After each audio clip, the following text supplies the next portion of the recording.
partir desde a Revolução Industrial, falando um pouco da questão da urbanização, como a gente sai de um padrão de vida no campo, né? Por exemplo, lá na fase feudal, ou mesmo antes da descoberta da América, né? Predominante antes da industrialização, saímos de um padrão feudal, um padrão agrícola de produção, de vida no campo, né? E a humanidade foi migrando nos últimos anos, né, para os centros urbanos, né? Se a gente for pegar as primeiras urbanizações, a gente vai cair lá na Mesopotâmia, né, os primeiros aglomerados urbanos ali, né, na região de Ur, Uruk, Lagash, Babilônia, né, Egito, e tem todas as populações indígenas também do continente americano e tal. A gente vê uma série de problemas ambientais já nessa época, certo? Mas nada comparado ao que a gente tem vivido hoje, nos dias de hoje. A gente viu que a industrialização, ela gerou então uma grande concentração dos centros urbanos. Alguém estava falando aqui do Marx agora há pouco, o Marx trata bastante disso no livro do Capital, como é que a cidade foi degradando o meio ambiente, né? E a gente está chegando agora no ano 2024, uma fase mais crítica desse processo, certo? Então a gente vai ver que uma crítica que está se fazendo, uma reflexão que está se fazendo, é dessa era do antropoceno. Antropoceno é a era do homem, quando o ser humano começou a tomar conta, a dominar o meio ambiente e intervir nele de maneira radical, certo? Né? Vai desde os assentamentos, desde o Neolítico até os dias de hoje. Já viu em aulas anteriores da degradação ambiental, depois da Revolução Industrial. Falei no último salto que teve também no pós-Segunda Guerra Mundial. Coloquei as guerras como elemento de grande destruição em massa da natureza. Né? Perceba, a sociologia tenta fazer uma reflexão sobre a degradação ambiental, sobre o meio ambiente, que incorpore a própria ação do ser humano na natureza. Não só elementos que você usa caneca descartável, você usa copo descartável, você reutiliza materiais, que são elementos importantes, mas também os aspectos estruturais, né, o que vai causar dano ao meio ambiente, certo? Aqui, obviamente, entra a Primeira e a Segunda Guerra Mundial. A Segunda Guerra Mundial, ela estimulou, ela fazia parte da sua estratégia, destruir o parque produtivo do seu adversário. Se você vai destruir o parque produtivo do seu adversário, você tem que fazer. Mas o que eles faziam? Destruíam as fábricas, bombardeavam os campos, poluíam os rios, né? Contaminavam os rios, agente laranja, gás mostarda, né? E nisso milhões foram mortos, né? Na Primeira e Segunda Guerra Mundial. E um salto importante tem aqui, na crise dos 70. Na crise dos 70, 1960, final dos anos 60, começou a ter uma crise econômica mundial. Uma crise de superprodução. O que é uma crise de superprodução? Uma crise de superprodução, está na obra do Marx, no Capital também, a crise de superprodução é quando você produz mais mercadorias do que a sociedade pode absorver, certo? A concorrência desenfreada entre diversos ramos da indústria, da produção agrícola. O que o Marx fala sobre a crise de superprodução? Ele diz que a sociedade, como ela é formada por grupos, a sociedade capitalista, por grupos que concorrem entre si, a forma que eles têm de dominar o mercado do outro é produzir mais mercadorias do que o seu adversário, certo? Produzir mais mercadorias a preço menor. Com isso, o que acontece? Todos os concorrentes vão tentar produzir mais mercadorias e o custo mais baixo.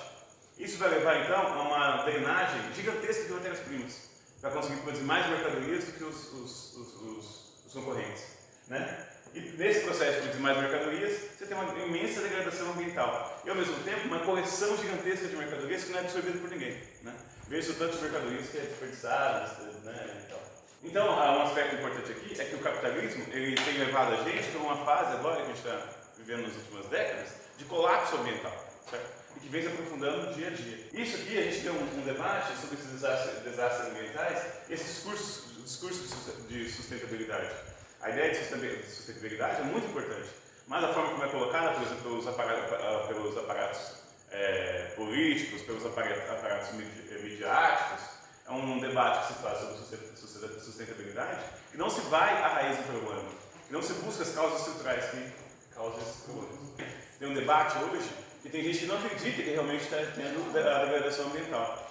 É uma ideia de que o meio ambiente se autorregula, né? E de fase em fase ele tem um aquecimento global mesmo, ele tem uma derretimento de geleira e tal. Isso é uma forma de causar, gera o que a gente chama de confusionismo, né? Porque obviamente que o ecossistema se transforma e passa por mudanças, né? Veja o último descongelamento mundial e tal, na época do Neolítico, do Paleolítico ainda, que possibilitou o ser humano ocupar diversas regiões do planeta. Mas agora, essas ações que o ser humano causa na natureza, A gente pode dizer também que o ser humano sempre transformou a natureza. É uma coisa do ser humano. Agora está acelerado. Agora está acelerado, e o que acontece? Agora as transformações que o ser humano causa na natureza causam impacto mundial. Há 15 mil anos atrás, há 10 mil anos atrás, o que o ser humano fazia na natureza não causava impacto. Né? Porque a natureza se autorregulava e eliminava os impactos, qualquer intervenção do ser humano sobre a Terra. Agora, como a gente está numa população de 8 bilhões de pessoas, espalhadas pelo mundo todo, o impacto é muito grande. E também pela forma que a gente produz. Não é só uma questão malthusiana, de como Malthus, né, de dizer que a sociedade, o ser humano cresce uma proporção muito grande, maior que os recursos. Não é essa a questão. A humanidade não é grande, não é o tamanho da humanidade que é o problema. O problema é a forma como o ser humano produz. Pode passar. Aqui. Aí tem, como eu tem gente que não acredita na degradação ambiental, no aquecimento global. Isso, que ainda assim tem gente que nega, né? Aí você vê a temperatura subindo, né? A geleira derretendo, aparecendo uma série de vírus, bactérias que estavam congeladas antes, né? No gelo e tal, aparecendo, emergindo. A introdução de antibiótico nas aves, gerando mutação de vírus, de bactérias, né?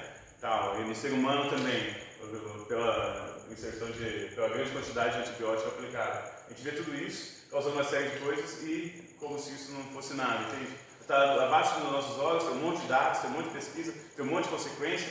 Eu vi alguém falando esses dias, uma especialista falando da questão de doenças mentais das crianças, como tem aumentado, sabe?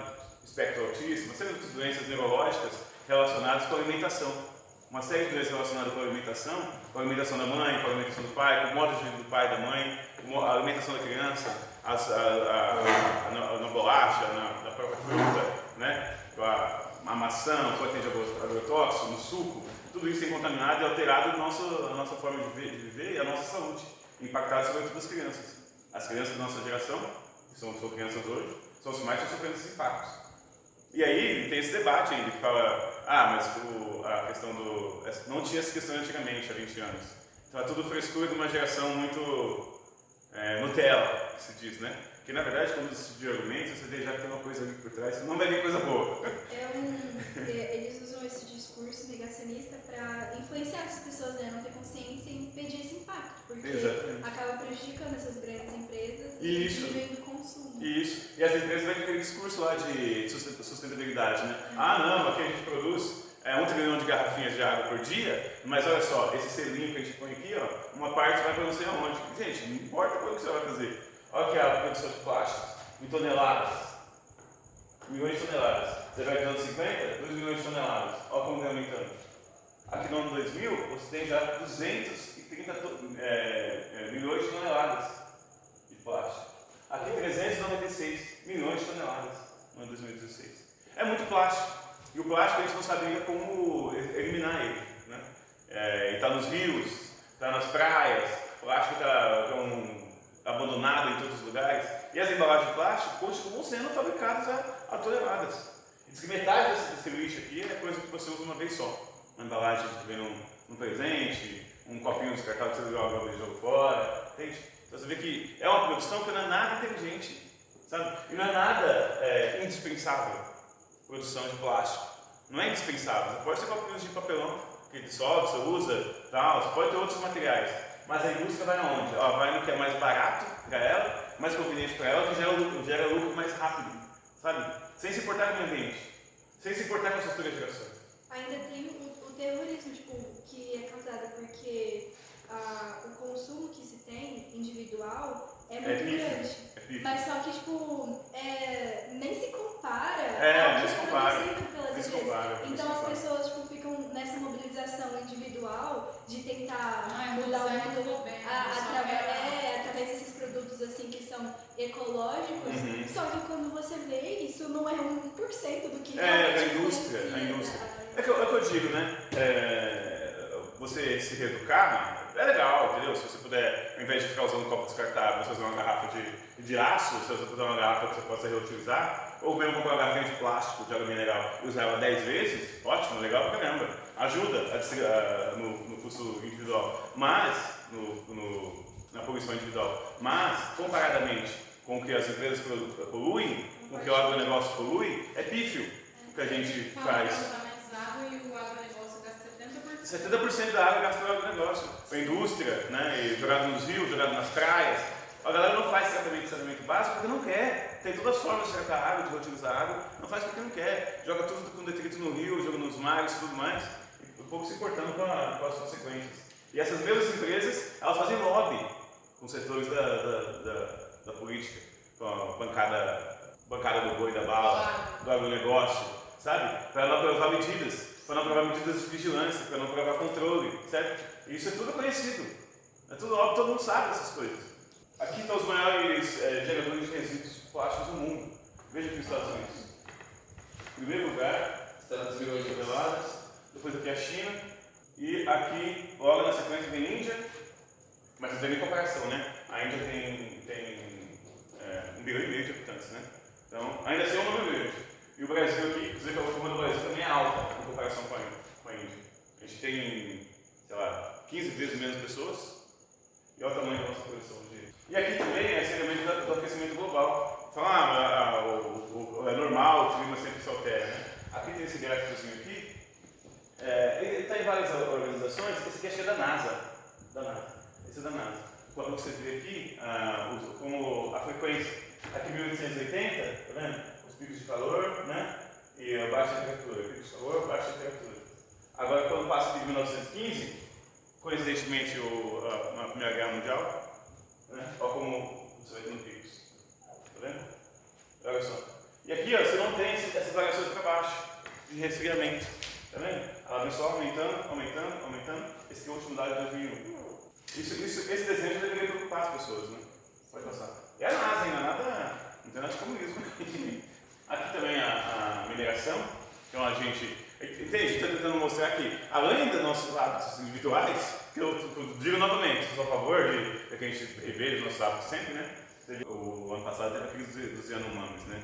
Que os caras, ano retrasado, os caras cercaram o negócio, não deixavam entrar comida, não deixavam entrar água, né? Por causa do garimpo ilegal. E são um monte de atividades, no caso do Brasil, ilegais. Tipo assim, tem o empresariado, tem a burguesia, tem setores que já degradam o meio ambiente, já é muito ruim, né, que a maior parte é legalizado. Ainda tem esse setor que é o loop burguês, que faz tudo ainda ilegal, certo? Com grilagem de terra, invasão de terras e tudo mais. Aqui são as regiões, a Amazônia é legal, né? Aqui a gente vê as áreas com desflorestamento, tá vendo? Isso aqui em vermelho é tudo área de desflorestamento na Amazônia. E aqui quando você compara com as terras indígenas, onde vive a população indígena, você vê que não tem degradação. Essa aqui, os em rosa e amarelo, são regiões de conservação ambiental. E você vê que aqui está no meio, aqui dentro, é um confronto direto entre povos e esse tipo de degradação ambiental. E o que a gente percebe nisso aqui? A gente percebe que, além da degradação geral do planeta, né, temperatura, essas coisas, mudança de clima, né, tempestades, alagamentos, toda essa coisa, altos períodos de seca, estiagem, além disso, a gente tem um avanço direto, efetivo, sobre a vida dessas populações que vivem nessas regiões. É um avanço, como você sabe, como que é o avanço sobre as tribos indígenas, né? É assassinato mesmo, é jagunço, é um negócio ultra violento, tanto contra os indígenas como contra os povos quilombolas também, porque a galera vai entrando, invadindo e o negócio é bizarro mesmo. Tem aquele projeto lá do marco temporal que ainda quer destruir ainda mais tudo isso. Pois é, e foi aprovado pelo Senado. Sim. Ele foi barrado na STF, né? O marco temporal, o projeto do marco temporal, para quem não sabe, ele tem a Constituição de 88, ela fez divisão de terras, né? E concedeu algumas terras lá, reconheceu a titularidade de algumas terras e tal. E aí, o que acontece? De lá para cá, de 88 até os nossos dias, a população indígena e a população quilombola conseguiu provar outras terras que também eram deles. Conseguiu provar, ganhando justiça. Essa terra aqui é nossa, é ancestral, aí faz um monte de averiguação lá, o próprio governo faz e reconhece aquela terra. Aí eles queriam passar um projeto para que voltasse a bancada ruralista do agronegócio, queria passar um projeto que recuasse todas as terras conquistadas para o marco lá de 1988. Tudo que foi conquistado nos últimos 30 anos, 40 anos, devia voltar ao zero. E passou esse projeto no Senado e aprovou. A Câmara dos Deputados e aprovou. Tipo, todo mundo aprovou de boa, tipo, realmente vai lá e ter uma terra da galera. Aí precisou o STF ir lá e barrar o projeto. Mostrando que é inconstitucional. Não tinha como, porque tá na Constituição. Uma vergonha. E é os caras que têm alqueires, mas alqueires de terras. Né? É o agronegócio que produz soja para exportação. E esse negócio do agronegócio é uma questão muito complicada assim, de você ver.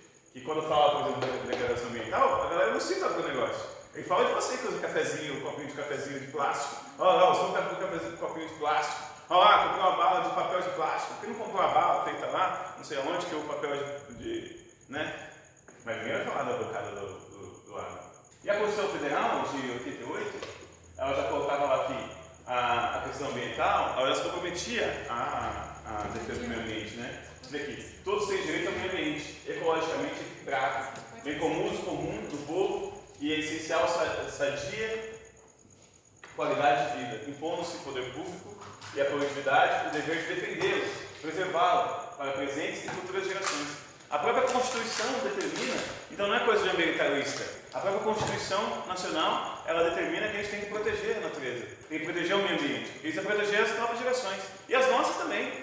Nós mesmos vamos ter câncer de pulmão por causa dessas queimadas, essas coisas, mesmo sem fumar, que é pior, né? Pelo menos quando você fuma, você faz... É por escolha sua. Escolha sua. Nesse caso, aqui não. Constituição de 1988. O Brasil perdeu 33% das massas naturais até 2023. A Amazônia é o bioma que mais sofreu a redução da vegetação nativa nos últimos 39 anos. Entre os principais fatores de diminuição estão o aumento da área de pastagem e da agricultura. 33% das áreas naturais foram destruídas. Aqui, as principais áreas foram destruídas. Você vê ali 28% aqui na região do Pampa, 14% na Caatinga, certo? Pantanal, esse aqui, né? 13%, Cerrado, 27%, Amazônia, 14%, né? E Mata Atlântica, mais 10%. Aqui mais uma área de desmatamento, né? Que provavelmente fazer pastagem. As queimadas também esse ano foi um outro ano de queimada absurda, né? E a galera faz essas queimadas para vários motivos por eu quero fazer uma queimada. Uma pode ser simplesmente para conseguir uma nova área de pasto. Que é uma área de preservação ambiental, você não pode tocar, você não pode comprar, não pode ser vendida. Aí o cara faz o quê? Vai lá e põe fogo nela. Se queimar tudo, virar tudo cinza, deixa de ser uma área de proteção ambiental. E a galera faz isso tranquilamente. Tanto tem vídeo da galera colocando fogo, né? Tipo, pessoas foram presas, foram pagas para queimar áreas. E toda essa onda de queimadas que teve, né, ultimamente no Brasil todo, você pode ver que em todo lugar, aqui mesmo na cidade, tem. Sim, e foi combinado. Você viu que foi tendo queimadas no estado inteiro? Tudo combinado. Isso daí eu tinha visto, até que eu fui pesquisar sobre para fazer uma redação. Tem acho que um ambientalista que falou que isso aí lembrou muito o que aconteceu em 2019, que ficou conhecido como Dia de Fogo. Ele teve vários focos em pontos diferentes do país ao mesmo tempo. Não tem isso. Eu não tenho. Não, aqui foi 50% das queimadas, dos incêndios, foi no mesmo dia. Mas, gente, tava calor, beleza, o clima tava seco, né? É uma estiagem, mas no mesmo dia. Em Brasília, em Brasília, Mato Grosso. Não, o pior de tudo foi bem na época da eleição. Sim. O pior de tudo foi isso. Então, tipo, são rivalidades dos candidatos para prejudicar um ou outro e acaba prejudicando o geral. Eu acho que deve ter algum elemento também, eu não sei se ela ver isso mais concretamente, mas eu acho que tem que ver também, além desse negócio de você conquistar terras novas, né, queimando áreas de preservação ambiental, pra você poder comprar depois, a baixo preço. Aí tem um elemento também que eu acho de seguro. Eu tenho quase certeza que, se for ver, muitos desses caras que tiveram queimado nas suas propriedades tem seguro. Então o cara vai lá, paga alguém para pôr fogo, paga R$1.000 para o cara pôr fogo no lugar e depois recebe a indenização do governo. Então você vê, a evolução do número de queimadas nos últimos 10 anos no Amazonas. Quando você olha aqui o Amazonas, olha o pico. Naturalmente, como fala, a Amazonas sempre foi uma área que teve muitas queimadas. É verdade, né? Com essa coisa do incêndio criminoso. Os caras querem derrubar mato também, tem madeira de lei, madeira cara do Amazonas. Quando tem madeira cara lá, o que a galera faz? Põe fogo no mato, certo? Para limpar, e vai lá e derruba essa madeira e vende de forma ilegal. Tudo isso aqui é coisa ilegal. Aí você vê que vai aumentando, né? Tá vendo? Nos últimos 2020, até 2020 já tem um salto. 2021, 22, 23 e 24. Você vê que o número de queimadas aqui já é 21.600 2012, no ano de 2024. 20 mil focos de incêndio é muita coisa, cara. Tipo, no ano de 2024, que nem acabou ainda, certo? Quer dizer, o cara sem contar os períodos de chuva. Então quer dizer que parou a chuva, os caras vão lá e tum, taca fogo. Parou a chuva, taca fogo. Porque são muitos focos, um ano só. 21 mil, 8 cidades, 8 de São Paulo, estão em alerta máximo para queimadas. 2 pessoas morreram. Mais de 20 mil hectares queimados. Queimadas na Amazônia resultaram em 31 milhões de toneladas de gás carbônico, que é suplemento também na contaminação do ar. Eu vi uma estimativa que a galera que mora na região, eles diminuem 3 anos de vida da expectativa de vida das pessoas que moram na região. Tipo, porque do tanto de gás carbônico que a pessoa respirou. Certo? Então, tudo isso aqui também contribui para quê? Porque aquecimento global, né? A diminuição da expectativa de vida. Então, uma simples ação como essa, foi feita esse ano, ela tem um impacto ambiental, impacto socioambiental humano, né? Digamos isso. Pode passar? Aqui é um desses dias do fogo, né? E aqui, a nossa cidade estava assim também. Aqui estava assim, e tinha filmagem do Brasil desse jeito, tinha filmagem de São Paulo desse jeito. Eu vi uma pesquisa, se não me engano, acho que era da CNN, mostrava que nessa época aí, quando estava rolando essas queimadas, o ápice estava lá em São Paulo, as pessoas estavam fumando em média 2 maços de cigarro por dia. Você vê que loucura? Aqui são as regiões, o mapa das queimadas. Você vê que elas estão espalhadas no Brasil inteiro, tá vendo? Esse aqui é do ano passado também, no Brasil inteiro. Mas o foco aqui na região do Amazonas, né? Mas aqui também São Paulo, Brasília, certo? Essa coisa articulada. Aqui, São Paulo é a cidade mais poluída do mundo e a única com ar insalubre para todos. No mundo inteiro, a única. Isso tem vários fatores. A questão do número de automóveis, a questão do asfalto, a questão da própria queimada geral que acaba de continuar também. Mas ainda assim, você vê que o Brasil está ali numa coisa, o nosso caso é preocupante, certo? Ganha destaque mundial. Focos queimadas no estado de São Paulo em agosto. Aqui você vê que aqui é 2099, né? 99? 98? Não. É 2004? 2010, é um pico de queimadas. Você vê que se mantém alta, mas aqui, nos últimos anos, 2020, olha o pico que deu aqui. 2022, né? Também, e 2024. Você vê que o número aqui nos últimos 10 anos, ele quase dobrou, tá vendo? Então não é uma coisa frescura de ambientalista, né? Não é uma coisa modismo da galera verde, saca? É que realmente está tendo uma intensificação no processo. E a gente está vivendo isso em tempo real. Olha que honra. É muito acontecimento histórico acontecendo. Ali em São Paulo, né? Aqui o último São Paulo, esse aqui, Minas Gerais. Esse aqui, Minas Gerais também. Teve um aumento também. E aí, você vê que por mais que ela tenha alguns momentos que mantém abaixo, né, sempre tem esse momento de pico. Certo?